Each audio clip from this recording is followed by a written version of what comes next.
प्रशांत sir हो गए, math से मैं हो गया, जीएस में Shivan sir, Neetu Dhaka madam, Pushpendra sir, सभी के क्लासेस को बढ़िया तरीके से आप अटेंड करिए। सभी जितना वो पढ़ा रहे हैं उसको प्रॉपर सीखिए। जो जो सब्जेक्ट आपका कमजोर है उसके नोट्स बनाइए, ठीक है। ये सिलेक्शन के लिए आपके बहुत महत्वपूर्ण होगा। अकेले एक सब्जेक्ट से आपका सिलेक्शन नहीं हो सकता है, ये बात अपने जहन में डाल के रखिएगा। कोई टॉपिक अगर कंप्लीट नहीं है, कोई टॉपिक अगर आपका वीक है, तो आपको उसको पढ़ना है और अपने सपने को पूरा करना है, और ये किसी भी हाल में अपने मन में आपको बांध के रखना है, ठीक है। थोड़ी मेहनत कम कर लेंगे, कोई दिक्कत की बात नहीं है, लेकिन तरीके से करेंगे। मतलब जरूरी नहीं है कि सिलेक्शन लेने के लिए 12 घंटे पढ़ा जाए, 8 घंटे में भी सिलेक्शन होता है, लेकिन वो 8 घंटे ऐसा हो कि जब हम पढ़ रहे हैं तो हम दुनिया की फालतू की बातें सोचे ही ना, सिर्फ और सिर्फ हमारा फोकस पढ़ाई पर होना चाहिए।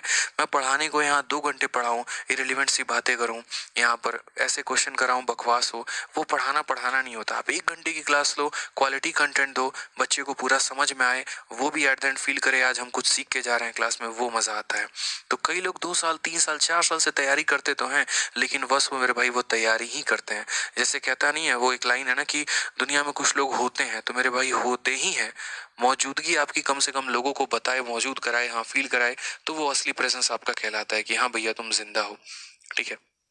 तो वाली बात है, मेहनत करो, थोड़ा सा तरीके से करो, आगे बढ़ो यार। देखो बहुत मुश्किल से मैं कहता हूँ कि अगर आपको नहीं पता चल रहा कि आप अभी कितने खुश नसीब हैं कि आपके माँ बाप आपको पैसा देके शहर में भेजते हैं, तो कभी भी एक काम करना छोटा सा, ठीक है। अभी आप में से बहुत सारे बच्चे होंगे लाइब्रेरी में पढ़ाई कर रहे होंगे, एसी का एकदम हवा मिल रहा होगा, चिल्ड एकदम, कोई दिक्कत की बात नहीं है, टाइमली रूम रेंट देते होंगे, टाइमली अपना लाइब्रेरी का रेंट देते होंगे, खाने का मिल जाता होगा सब कुछ। किसी एक दिन अपने घर जाना, जब छुट्टियों में जाना, तो अपने पापा के हाथ को ऐसे अपने हाथ में लेके देखना, ठीक है।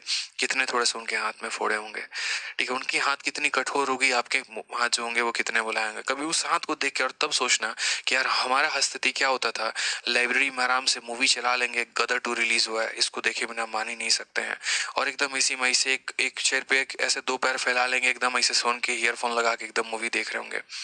आपकी स्थिति एक तरफ ऐसी होती है, और दूसरी तरफ वहां पर ये होती है कि अगले महीने बेटे को पैसे भेजना है, तो अब किससे कर्जे उधार लेके दूं, ये होता है। कल एक स्टूडेंट आया यहाँ पे, स्विगी में डिलीवरी करता था, और जैसे मेरी गाड़ी देखी अंदर घुसते हुए, तो भागा भागा आया कि सर मुझे, आप यहाँ रहते हैं, मैं स्विगी में काम करता हूँ, स्विगी में डिलीवरी पार्टनर हूँ, लेकिन सर मैं तैयारी भी करता हूँ और आपसे बहुत कुछ सीखने को मिलता है, बस एक चीज़ की सलाह लेनी थी। मैं थोड़ा सा भटका हुआ हूँ, मुझे एसएससी की तैयारी करनी चाहिए, लॉ की। बस आपसे ये पूछना चाहता हूँ कि आपने जब तैयारी शुरू किया था और आपने जब इंस्पेक्टर बने थे, तो फिर आप टीचिंग में आए तो क्यों आए? मतलब कुछ तो सोच के इंस्पेक्टर बने होगे। एक छोटा सा ही सिंपल था यार। हम जब मिडिल क्लास से मेरे भाई आते हैं तो उतना बड़ा सपना नहीं रहता है हमारा कि इतना जीवन में आगे बढ़ना है।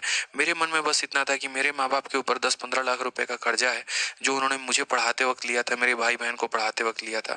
उसके बाद अपनी बहन की शादी करनी है, उसके बाद अपनी शादी करनी है, भाई की शादी करनी है, और एक 10-12 हजार रुपए का फ्लैट ले लेना है किराए पे, ताकि अपने माँ बाप को गाँव से लाकर शहर में थोड़ी सी बची जो उनकी जिंदगी है, वो थोड़ा हम अच्छा उनको जीने के लिए दे पाए। बस इतनी ही मन में ख्वाहिश होती थी, ठीक है। उसी के लिए दिन रात की वो मेहनत होती थी, दिन रात की वो तपस्या होती थी कि हाँ यार, वो तो अपना जो जीवन है वो मतलब पिछले 10 साल 15 साल वो तो शायद जी नहीं पाए, उन्होंने सारी की सारी मेहनत मेरे अंदर झोंक दी कि मेरा बेटा कामयाब बनेगा, मेरा लड़का कामयाब बनेगा। और अगर उस चीज़ को भी मैं लाइब्रेरी में टाइम वेस्ट करके करूँ, इधर उधर घूमने में करूँ, शॉपिंग करने में करूँ, तो वो मेरी सबसे बड़ी जो है मेरे भाई मूर्खता होगी, ठीक है। शायद मेरे माँ बाप के परवरिश में खोट रहा होगा जो मैं ऐसा बन गया। तो अगर भगवान ने आपको 2 हाथ 2 पैर 2 कान 2 आंखें सब कुछ दिया, सही सलामत दिया है, तो आप भी मेहनत कर सकते हो, आगे बढ़ सकते हो। मेहनत करो, अपने माँ बाप की उस मेहनत को समझो और उसको यूटिलाइज करके जीवन में आगे बढ़ो। दुनिया में कोई चीज़ ना पॉसिबल नहीं है, बस मेहनत करने वाला चाहिए, आगे बढ़ने वाला चाहिए। ध्यान रखना इस बात को। मेरा एक रोल रहता है, एक टीचर का भी, एक एजुकेटर का भी, एक मेंटोर का भी, एक मोटिवेशन का भी। हर तरीके से मैं 2 सवाल कम कराना पसंद करूंगा, कोई दिक्कत की बात नहीं, लेकिन अगर मेरे शब्द आपको जिंदगी में पढ़ने पर मजबूर कर दें मेरे भाई, तो मैं वो ज्यादा बेहतर समझूंगा।